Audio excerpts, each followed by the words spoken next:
बिस्मिल्लाहिर्रहमानिर्रहीम। अस्सलाम वालेकुम। जी स्टूडेंट्स, आप लोग लेक्चर सुन रहे हैं, समझ रहे हैं और उम्मीद है जी आप काफ़ी ज़्यादा चीज़ें गेन भी कर रहे होंगे। आज का हमारा जो आर्टिकल है वो है वेव्स एज एनर्जी कैरियर्स। तो हमने इसमें सीखना क्या है कि हम ये सीखेंगे कि वेव्स एज एनर्जी कैरियर, हमारे पास जो वेव हैं वो एनर्जी कैरी करती हैं। What does it mean? इससे क्या मुराद है कि वेव एनर्जी कैरी करती हैं। स्टूडेंट, आपके पास ना एक रस्सी है, आपने उसे बांधा हुआ है और उस रस्सी को ऐसे पकड़ के ना आप उसे थोड़ा सा प्लग करते हैं। प्लग किया तो वो क्या हुआ, उसमें वेव जनरेट हुई हैं या आपने उसे यू जर्क दिया है। ये जो मसल्स की एनर्जी है वो सारी की सारी क्या होगी, वेव्स की फॉर्म में उस स्ट्रिंग के ऊपर ट्रेवल करना शुरू कर देती है। तो वहां पर अगर कुछ चीज़ है जहां पर ये जर्क जो है वो फील किया जा सकता है। तो यहाँ से आपने क्या सीखा है, वेव जो है वो एनर्जी कैरियर के तौर पर जा सकती हैं। अच्छा, अब ये वेव्स की एनर्जी जो होती है वो किन दो पैरामीटर्स पर डिपेंड कर सकती है। एक बात स्टूडेंट ध्यान में रखिएगा, ये जो आर्टिकल हम पढ़ रहे हैं ये आर्टिकल बेसिकली सारा का सारा थ्योरेटिकल है। तो इसमें मैं बोर्ड पे तो ऑलमोस्ट कुछ भी नहीं लिख रहा हूँगा। आपने तमाम की तमाम बातें जो हैं वो अपनी बुक से रीड करनी होंगी और वो एग्जैक्टली वही होंगी जो मैंने आपको सिंपल अल्फाज में बता दी हैं। अगर आप उन्हें इन्हीं अल्फाज में लिख सकते हैं तो मेरा ख्याल है ये बहुत अच्छी बात होगी।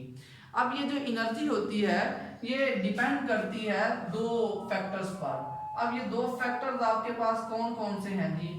एक फैक्टर है आपका एम्पलीट्यूड और नंबर 2 इज फ्रीक्वेंसी। कहते हैं कि वेव आपकी ज्यादा एनर्जी कैरी करेगी अगर उस वेव का एम्पलीट्यूड होगा ज्यादा। ये बिल्कुल वही बात है कि आपने रस्सी बांधी हुई है, एक आप यूं स्लाइड टिल्ट देते हैं, वेव्स ट्रेवल करती हैं, और एक आप यूं टिल्ट करते हैं। अब ये जो एक लार्ज एम्पलीट्यूड के साथ टिल्ट होगा ना वो ज्यादा एनर्जी कैरी करता है। ठीक है, तो पहली बात आपने ये सीखी कि आपके पास जो एनर्जी वेव कैरी करती है वो डिपेंड करती है इसकी एम्पलीट्यूड पे। जितना ज्यादा एम्पलीट्यूड होगा उतनी ही वेव के पास एनर्जी क्या होगी, ज्यादा होगी। अब सेकेंडली बात जो कर रहे हैं वो है frequency, number of waves in a unit time. अगर आपके यूनिट टाइम में वेव्स के पास ज्यादा फ्रीक्वेंसी होगी, ज्यादा number of waves in a unit time होगी, तो आपके पास जो एनर्जी है वो भी क्या होगी, ज्यादा होगी। आप यहाँ पर ड्रॉ कर लें, ये आपके पास जो है एक लाउडनेस ये है, एम्पलीट्यूड ये है, और सेकंड आपके पास ये एम्पलीट्यूड है। तो ये जो रेड वाली है this is high energy beam, high energy wave, और ये जो ब्लैक वाली है दिस इज लो एनर्जी। इसी तरह अगर हम फ्रीक्वेंसी की बात करते हैं तो एक आपके पास वेव ये है, इसमें आपके पास ये जो यूनिट टाइम डिस्टेंस है इसमें तकरीबन 1.5 वेव है। लेकिन अगर मैं ये वेव इस तरह से बना दूं तो ये आपके पास क्या है, this is high energy wave, high frequency भी है। इसी तरह ये जो रेड वाली है this is low energy and low frequency wave. अच्छा जी, ये हमने बात सीख ली कि वेव एनर्जी कैरी करती हैं और उनका जो एनर्जी कैरियर्स होते हैं वो डिपेंड कर रहे होते हैं दो पैरामीटर्स पे। ठीक हो गया जी।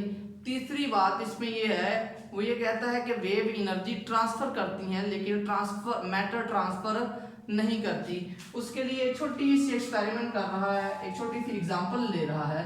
वो ये कि आपके पास ना एक पानी का टब है और आपने क्या किया है, उस पानी के टब में ना यहाँ पर एक पीस ऑफ कार्प रख दिया है। ठीक हो गया जी।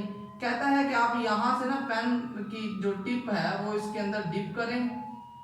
जब आप इसमें डिप करेंगे ना तो पानी में वेव्स जनरेट होंगी। ये जो वेव्स हैं ये बेसिकली पानी के पार्टिकल्स को क्या करती हैं, अप्स एंड डाउन मूव करवाएंगी।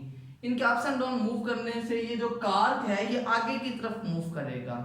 अब देखिए जी, आपके पास जो काक था वो आगे की तरफ मूव कर रहा है, उस काक के मूव करने से आपके पास क्या होगा, वो काक बेसिकली इसे कहाँ से मिला। पहली जो एग्जांपल हमारी ट्रू हुई कि वेव के पास एनर्जी थी, वो एनर्जी इन काक को मिली और काक आगे की तरफ मूव करना शुरू कर दिया। सेकेंडली आपका जो पानी है वो वहीं पर ऑसिलेट कर रहा है, मींस मैटर इज देयर, आपका पानी वहां से कहीं नहीं जा रहा, उसने जस्ट क्या करना है, इसी तरह से ऑसिलेट करते रहना है, लेकिन आपका कॉर्क क्या करता जाएगा, आगे की तरफ मूव करता जाएगा।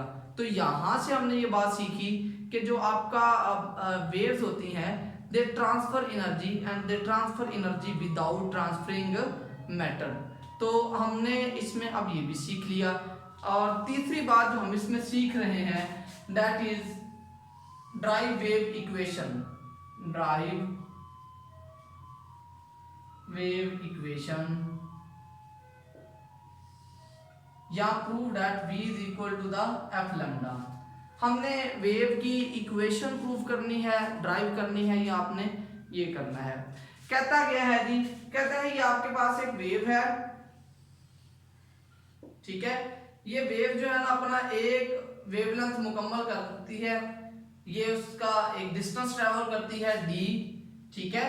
हमें पता है जो वो आपकी वेलोसिटी होती है उसकी डेफिनेशन क्या होती है, डिस्प्लेसमेंट ओवर टाइम। ये जो रिलेशन होता है ना basically this is true for the both longitudinal and transverse wave.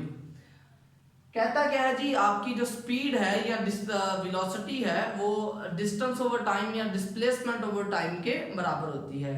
अब यहां पर वो रिस्ट्रिक्शन क्या लगाता है, रिस्ट्रिक्शन में वो ये कहता है सपोज, क्या सपोज कर रहे हैं कि जो डिस्प्लेसमेंट है वो तकरीबन एक वेवलेंथ के बराबर है। सारी स्पीड जो वेव होगी उसकी तमाम पाथ पे स्पीड तो सेम होगी, लेकिन कहता यह है कि हम एक वेव के लिए स्पीड मेजर करते हैं, जो स्पीड एक वेव के लिए होगी वही स्पीड आपकी बाकी तमाम जो वेव्स हैं वो पूरी की पूरी वेव पे स्पीड वही होगी।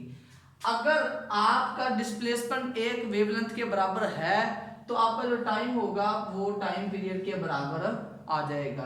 अच्छा, अगर ये बात है तो हम पुट करते हैं v is equal to the lambda over t। एक बार आपने v की वैल्यू पुट कर दी है, वो लैम्डा ओवर t के बराबर आ जाती है। अब हमें ये पता है कि frequency is inversely related to the time period. अगर आप इनको इंटरचेंज करते हैं तो 1 ओवर t आपके पास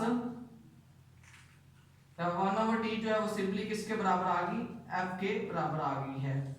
तो ये आपके पास रिलेशन जो है वो प्रूव हो गया है। तो ये शॉर्ट क्वेश्चन में भी पूछा जा सकता है, लॉन्ग में भी पूछा जा सकता है। आपने जस्ट इसकी एक शॉर्ट से डिस्क्रिप्शन बतानी है और इस तरह से इसको ड्राइव कर देना है। तो जी स्टूडेंट, ये हमारा आज का आर्टिकल था जो कि टोटली थ्योरेटिकल था और इसमें बहुत ज़्यादा डिस्क्रिप्शन जो है वो थी समझाने वाली। I tried my best to understand it to you. तो होप सो कि आप लोगों ने इन चीज़ों को बड़े अच्छे तरीके से समझा होगा, सीखा होगा। अपना बहुत ज़्यादा ख्याल रखिएगा जी। अल्लाह हाफिज़।